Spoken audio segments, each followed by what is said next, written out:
সমুদ্রের মাঝখানে এক জাহাজ ভয়ঙ্কর ঝড়ে পড়ে সম্পূর্ণ ভেঙে যায়। সেই জাহাজের একমাত্র বেঁচে যাওয়া যাত্রী ভাসতে ভাসতে পৌঁছে যায় একটি নির্জন দ্বীপে।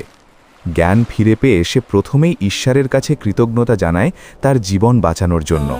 প্রতিদিন সে দ্বীপের তীরে বসে থাকত, হয়তো কোনো জাহাজ তাকে উদ্ধার করতে আসবে এই আশায়, কিন্তু প্রতিদিনই হতাশ হয়ে ফিরে আসতে হতো।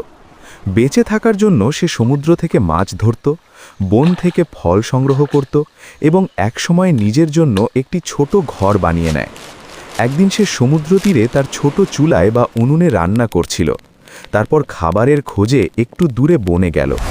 ফিরে এসে দেখে রান্না করা সেই উনুন থেকে আগুন লেগে তার পুরো ঘরটি পুড়ে ছাই হয়ে গেছে, আর কালো ধোঁয়ায় আকাশ ভরে গেছে। সে কষ্টে চিৎকার করে উঠল, হায় ঈশ্বর, আমার ভাগ্যে এটাও ছিল। কিন্তু পরদিন সকালে একটি জাহাজ এসে তাকে উদ্ধার করতে পৌঁছে গেল। অবাক হয়ে সে জিজ্ঞেস করল, তোমরা জানলে কিভাবে আমি এখানে আছি?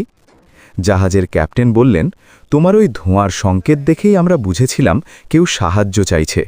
শিক্ষা ১, আমরা অনেক সময় যা খারাপ ভাবি সেটাই হয়তো আমাদের জন্য ভালো কিছুর শুরু।